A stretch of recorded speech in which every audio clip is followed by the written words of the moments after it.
So, yun po what's up sa inyo mga kaklase? Today, pag-uusapan natin ang tungkol sa ancient education. So, ano nga ba yung tungkol sa ancient education? Makinig. Number 1, primitive education.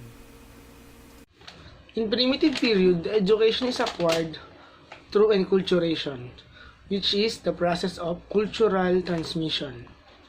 Primitive education aims to help a primitive person in learning his culture, developing his behavior in the ways of adulthood, and guiding him toward eventual role in his society.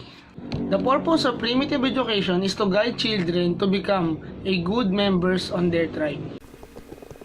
Number 2, Oriental education. The Oriental education system started from China during Shang Dynasty. In this period, there are 3 types of education. The first one is home education, where boys are more important than girls. For example, the wife exists only for the comfort of her husband, and when she abuses her husband, she will be punished. But an abuse from her husband is not punishable.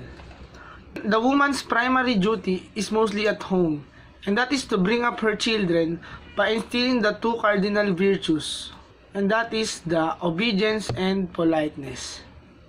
Elementary education, where the child enters school at the age of 6 or 7. The school is held sometimes in a temple, home of teacher, or home of a wealthy patron. And last, the higher education, where the students are required to memorize writings from classical author and to write essays and verses which are evaluated by their teachers. Number 3, Greek education. Children in most of ancient Greece started their education at age 7. In Sparta, boys were given military training from ages 7 to 20 to prepare them for service in the army. Girls also were required to train physically. They believed strong women produce strong babies. In Athens, poor children did not go to school. They were needed around their homes to help their family make a living. Middle-class boys might go to school for only 3 to 4 years. For their lessons, the students used a wax-covered board with a stylus to carve out letters in the wax. When completed, the wax was smoothed over again and reused. The subjects they learned were reading, writing, basic math, music, and physical training. At the age of 18, most boys were required to join the army for 2 years of training.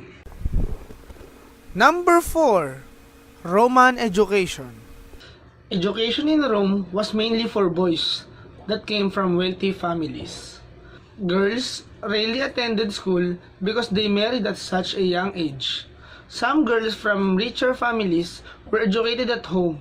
They learned how to properly run a household.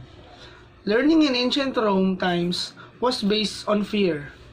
Boys were beaten for the smallest offense because of the belief that if he feared being caned, he would learn correctly. There were 2 types of schools in ancient Rome. The first was a school for children aged 7 to 12. The more advanced school was where children learned Latin, Greek, and grammar. They also studied ancient Roman scholars. So, hanggang dito na lang po tayo mga klase, Don't forget to like, comment, and subscribe. Hanggang dito na lang. Chicken feet out. Power. Peace. Okay.